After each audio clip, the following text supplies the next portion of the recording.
অন্তত আলেম সমাজের নাম দিয়ে বাংলাদেশে আওয়ামী লীগ কোনোদিন পুনর্বাসিত হতে পারবে এমন কোনো সম্ভাবনা আমি কোনোভাবেই দেখি না।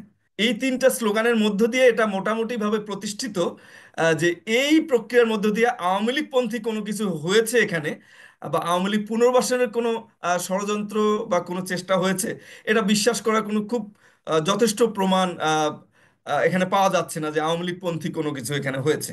আজকে সুন্নিদের যে আন্দোলনটা আমরা দেখলাম, এই আন্দোলনে মোটা দাগে কিছু পজিটিভ বিষয় আছে। প্রথমত বলে নেই যে বাংলাদেশের আহ, আওয়ামী লীগ নামক যে রাজনৈতিক দলটা, এই দলটিকে ঐতিহাসিক এবং রাজনৈতিকভাবে বাংলাদেশের আলেম সমাজ এই দলটিকে পছন্দ করে না। কি কি কারণে পছন্দ করে না? একটা হচ্ছে তার ইসলাম বিদ্বেষী অবস্থান। বাংলাদেশের যত হিন্দুত্ববাদী, সেকুলার পন্থী, তারপরে আপনার নাস্তিক্যবাদী জাতীয় আছে, এই সবার অবস্থানটা এই দলে। এবং তার দলের যে রাজনৈতিক দর্শন, যেটাকে আমরা মূল যে রাজনৈতিক দর্শন, যে বাঙালি জাতীয়তাবাদ এবং ধর্মনিরপেক্ষতাবাদ। বাঙালি জাতীয়তাবাদ হচ্ছে আপনার হিন্দুত্ববাদ প্রভাবিত একটি রাজনৈতিক দর্শন হিসেবে তারা বাংলাদেশে এটাকে প্রতিষ্ঠিত করেছে।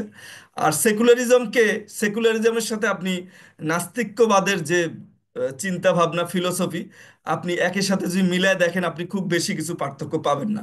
এই দুটো কারণে বাংলাদেশের আলেম সমাজ কখনোই আওয়ামী লীগকে অতীতেও কখনো গ্রহণ করেনি, এখনো গ্রহণ করে না। আর মাঝখানে আমরা যেটা দেখেছি, এই হেফাজতের একটা অংশ বা আলেম ওলামার কিছু একটা অংশ, এটা হচ্ছে একটা বিভ্রান্ত একটা শ্রেণী। এদেরকে কিনে ফেলেছিল আওয়ামী লীগ, কিনে ফেলে একটা গ্রুপকে যারা আওয়ামী লীগের বিরোধিতা করে ফিলোসফিক্যালি, তাদেরকে দমন দমন নীতির মাধ্যমে তাদেরকে দমন করা। আর এদেরকে হচ্ছে কিছু সুযোগ সুবিধা দিয়ে সামনে এনে বাংলাদেশকে দেখানোর চেষ্টা করা হয়েছিল যে they are representing Islam in Bangladesh, এই ধরনের একটা চেষ্টা তাদের ছিল। কিন্তু সেই চেষ্টাটা কিন্তু মানুষ আসলে, বাংলাদেশের মানুষ এটা কখনোই গ্রহণ করেনি।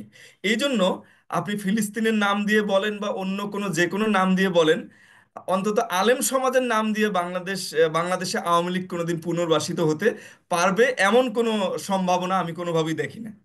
এটা হচ্ছে একটা বিষয়। দুই নম্বর হচ্ছে আজকের যে সুন্নি আন্দোলনটা হলো, আমার দৃষ্টিতে, আমি এখানে নতুন একটা তথ্য তার আগে বলি।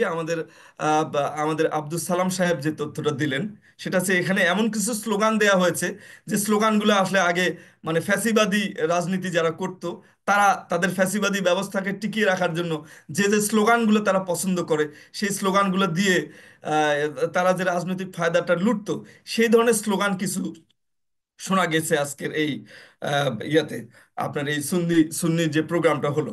তো এখন কথা হচ্ছে, এটা কিন্তু উদ্বেগের একটা বিষয়, কিন্তু মোটা দাগে এখানে যে তিনটা জিনিস আমরা লক্ষ্য করছি, একটা হচ্ছে ভারত বিরোধী স্লোগান, একটা হচ্ছে ফ্যাসিবাদ বিরোধী স্লোগান, আর একটা হচ্ছে ইসরায়েলের বিরোধী স্লোগান।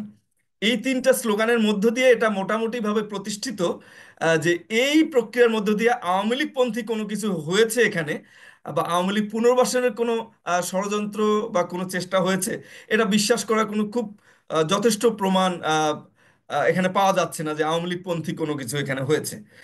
সুতরাং এটা একটা পজিটিভ দিক, কিন্তু এই উদ্বেগের বিষয়টা হচ্ছে এই তিনটি বিষয় নিয়ে, এই তিনটি বিষয়ের দাবিতে কোনো আন্দোলন হলে সেখানে আওয়ামী লীগের কোনো ধরনের ছোঁয়া থাকার সুযোগ নাই। সেই জন্যই আমি বলছিলাম যে এই বিষয়টা কিন্তু উদ্বেগের। সুতরাং যারা এই আন্দোলনটাকে আজকে নেতৃত্ব দিল, তাদের এখন এটা একটা বড় একটা রেসপন্সিবিলিটি তাদের ঘাড়ে এসে চাপলো, যে তারা যেহেতু এই ধরনের প্রোগ্রামগুলো করছে, তারা যেহেতু পরিষ্কার বলল যে এখানে ভারতের বিরুদ্ধে তারা বলল, তারপর আহ, ফ্যাসিবাদের দোসর যারা আছে, গণহত্যাকারী যারা আছে, তাদেরকে তারা কোনো প্রশ্রয় দেবে না, এটা যেহেতু তারা পরিষ্কার তাদের ঘোষণাপত্রে তারা বললো, একেবারে লিখিতভাবে তারা ঘোষণাপত্র যেটা বললো, তাহলে তাদের উপর এখন রেসপন্সিবিলিটি হচ্ছে এই ধরনের ষড়যন্ত্র কারা করলো তাদেরকে খুঁজে বের করা, এবং ভবিষ্যৎ তাদের প্রোগ্রামে যাতে এই ধরনের কেউ আসতে না পারে সেই বিষয়টা তাদেরকেই নিশ্চিত করতে হবে। এবং দেশবাসীও এটা খুশি হয়েছে, দেশবাসীও এটা সামনের দিকে তাদের দেশবাসীর পক্ষ থেকে একটা আকাঙ্ক্ষা থাকবে যে তারা এই ধরনের উদ্যোগ গ্রহণ করবে। এই গেল একটা বিষয়। আর একটা বিষয় হচ্ছে পুনর্বাসনের ব্যাপারটা। মানে দেখেন আপনি আজকে পুনর্বাসন, আজকে আহলে সুন্নাতুল জামাতের পুরো সমাবেশটাকে আপনি সফল মনে করছেন, এখানে কোনো আমার ষড়যন্ত্র ছিল দৃষ্টিতে না? এটি একটি সফল সমাবেশ।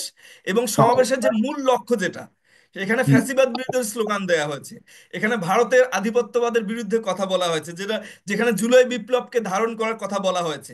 এরপরে এখানে বড় ধরনের কোনো সন্দেহ থাকার কোনো কারণ নেই। সো আমি মনে একদম। করি আজকে সমাবেশ একটি আমি মনে করি আজকে সমাবেশ একটি গুরুত্বপূর্ণ এবং সফল সমাবেশ। তবে ওই যে স্লোগানটার তথ্য আব্দুল সালাম ভাই আমাদেরকে দিলেন, সেই সেটা বিষয়ে সামনে বিচ্ছিন্নভাবে কিছু সচেতন একটি থাকতে হয়েছে, হবে। সেটি অবশ্যই এবার বিবেচনার আমি উপযোগী। আপনাকে পুনর্বাসন বিষয়ে আমি কয়েকটা কথা বলবো। আসলে দেখেন পুনর্বাসন কিভাবে হয়। একটা হচ্ছে আপনারা বলছেন যে ফিরে আসা, অর্থাৎ আওয়ামী লীগ ফিজিক্যালি ফিরে আসা। ফিজিক্যালি আওয়ামী লীগের ফিরে আসার আমি কোনো সম্ভাবনা দেখি না। কি কারণে? কারণ আওয়ামী লীগ যখন এখানে ফ্যাসিবাদী শাসন যখন তারা চালিয়ে যাচ্ছিল, তখন তাদের হাতে সেনাবাহিনী ছিল, সেনাবাহিনীকে তারা কাজে লাগিয়েছে। আমি মোটা দাগে প্রথমেই বললাম, তারা পুলিশকে কাজে লাগিয়েছে, তারা গোয়েন্দা সংস্থাগুলোকে কাজে লাগিয়েছে, তারা বিশাল কর্মী বাহিনীকে কাজে লাগিয়েছে। তারপরে এই গণহত্যাকারীর যে প্রধান দোসর, তিনি দেশে উপস্থিত থেকে যে নির্দেশ দিতেন, এবং এখানে তার যে সহযোগীরা ছিল, তারা নির্দেশ যে একটা চেইন অফ কমান্ডের মাধ্যমে যে নির্দেশগুলো পালন করতেন, তার এগুলো যখন সাথে ছিল, এগুলোর সাথে থাকার পরেও কিন্তু তিনি এখানে টিকতে পারেননি। সুতরাং এগুলো সমস্ত কিছু তার হাতছাড়া হয়ে যাওয়ার পর, তিনি নিজে পালিয়ে যাওয়ার পর, তার সমস্ত সারা দেশের দস্যুরা পালিয়ে যাওয়ার পর, তার প্রত্যেকটা ওয়ার্ড সভাপতি, ওয়ার্ড সেক্রেটারি, ইউনিয়ন সভাপতি সেক্রেটারি, উপজেলা সভাপতি সেক্রেটারি, অন্যান্য নেতৃবৃন্দ, জেলা সভাপতি সেক্রেটারি সহ অন্যান্য নেতৃবৃন্দ, সমস্ত ক্যাবিনেট, পূর্ণাঙ্গ পার্লামেন্ট মেম্বার সহ যত নেতৃবৃন্দ আছে সবাই কিন্তু পলাতক। সুতরাং ফিজিক্যালি তাদের ফিরে আসার সম্ভাবনা আমি মনে করি একেবারেই নাই। এবং যেটা করা হচ্ছে, বাইরের থেকে যে উস্কানিটা দেয়া হচ্ছে, এবং আওয়ামী লীগ নেতা কর্মীরা যে এই উস্কানিটাকে কেন্দ্র করে রাস্তায় নেমে আসা তারা যে চেষ্টা করছেন, এটা হচ্ছে তাদের অপরিপক্কতার ফল। রাজনৈতিকভাবে তারা অপরিপক্ক। অপরিপক্ক বলবো আমি এই কারণে যে তাদের কিন্তু এই যে দীর্ঘ 16 বছরে কিভাবে চ্যালেঞ্জ ফেস করে মাঠে টিকে থাকতে হয়, সেই অভিজ্ঞতা তাদের কিন্তু নেই। তাদের হচ্ছে রাজকীয় জীবনযাপনের একটা অভিজ্ঞতা ছিল, পুলিশের সাপোর্ট পাওয়ার একটা অভিজ্ঞতা ছিল, সুযোগ সুবিধা ভোগ করার একটা অভিজ্ঞতা ছিল, অবৈধ টাকা ইনকামের একটা অভিজ্ঞতা ছিল। তারা একটা মানে পৃথিবীর মধ্যে একটা তারা মানে একটা হ্যাভেনে বসবাস করতেন। তারা কোনো চ্যালেঞ্জ ফেস করে বসবাস করার, রাজনীতির ময়দানে টিকে থাকার যে অভিজ্ঞতা, এটা এই বর্তমান প্রজন্মের আওয়ামী লীগের যে প্রজন্ম তাদের নেই। শুধু সুবিধা ভোগ করার অভিজ্ঞতা তারা আছে। সুতরাং ফিজিক্যালি তাদের ফিরে আসার আমি কোনো সম্ভাবনা দেখি না। তাদের ফিরে আসার আরেকটা দিক আছে, সেটা হচ্ছে যে আইডিওলজিক্যালি তাদের ফিরে আসা। আপনি আইডিওলজিক্যালি জিনিসটা আপনি বললেন, তাদের আইডিওলজি হচ্ছে বাঙালি জাতীয়তাবাদ এবং ধর্মনিরপেক্ষতাবাদ এবং হিন্দুত্ববাদ বাংলাদেশে প্রচার করা। ধর্মনিরপেক্ষতা মানে বাদের নামে হিন্দুত্ববাদ, বাঙালি জাতীয়তাবাদ বাদের নামে হিন্দুত্ববাদ। এই যে ন্যারেটিভ, আমি দেখছি যে ন্যারেটিভ পুনর্বাসনের একটা প্রক্রিয়া কিন্তু চলছে। এবং যে কারণে কিন্তু জামাত ইসলামের কোনো কথা কথা যখন ভারতের কথার সাথে মিলে যাচ্ছে, বা বিএনপি নেতৃবৃন্দের কথা যখন ভারতীয় নেতৃবৃন্দের বা চাওয়ার সাথে মিলে যাচ্ছে, বা অন্যান্য নেতৃবৃন্দের, অন্যান্য দলের কোনো নেতৃবৃন্দের কথা যখন ভারতের চাওয়ার সাথে মিলে যাচ্ছে, বা যখন জুলাই বিপ্লবের বিরোধী কথা তারা বলছেন, বা জুলাই বিপ্লবকে ওন না করে যখন কোনো কথা বলছেন, এবং পাশাপাশি বাঙালি জাতীয়তাবাদী ন্যারেটিভ যখন তারা নিয়ে আসছেন, তখন কিন্তু আদর্শিকভাবে তাদের এই ন্যারেটিভকে পুনর্বাসনের কিন্তু একটা চেষ্টা প্রত্যেকটা দিক থেকে আছে। এবং এটার একটা অন্যতম কারণ হচ্ছে আপনার ইলেকটোরাল পলিটিক্স, মানে ভোটিং পলিটিক্স আমরা যেটাকে বলি।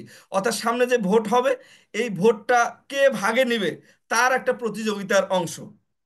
সো সো এই ঐতিহাসিকভাবে এই ন্যারেটিভটাকে, আওয়ামী লীগের যে ন্যারেটিভ, এই ন্যারেটিভটাকে প্রতিষ্ঠা করার জন্য যে চেষ্টাটা চলছে, আমরা কিন্তু সেটা নিয়ে কিন্তু কথাবার্তা বলছি না। আমরা বলছি যে আওয়ামী লীগের পুনর্বাসনের যেটা সবচেয়ে দুর্বল দিক, যে ঐতিহাসিক যে ফিজিক্যালি তারা বাংলাদেশে ফিরে আসবে, আবার রাষ্ট্র ক্ষমতা দখল করবে, আমরা ওইটা নিয়ে ব্যস্ত। আমাদের আসলে এই মুহূর্তে ব্যস্ত হওয়া উচিত যে আওয়ামী লীগ বিদায় যেমন হয়েছে, তার ন্যারেটিভকেও এই দেশ থেকে বিদায় করতে হবে পাল্টা ন্যারেটিভ দিয়ে। এই পাল্টা ন্যারেটিভটা কি, সেই বিষয়ে রাজনৈতিক দলগুলোর মধ্যে চর্চা, এবং রাজনৈতিক দলগুলোর মধ্যে চিন্তা ভাবনা, এবং তাদের যে বুদ্ধিবৃত্তিক যে চেষ্টা, সেইটার আমি কিন্তু প্রচন্ড ধরনের একটা অভাব আমি লক্ষ্য করছি। দেখতে সেই পাচ্ছেন। দিক থেকে আওয়ামী লীগের পুনর্বাসনের একটা চেষ্টা কিন্তু হচ্ছে, সেই সেইটাকে অভাবটা নিয়ে আপনাদেরকে প্রোটেক্ট করতে হবে।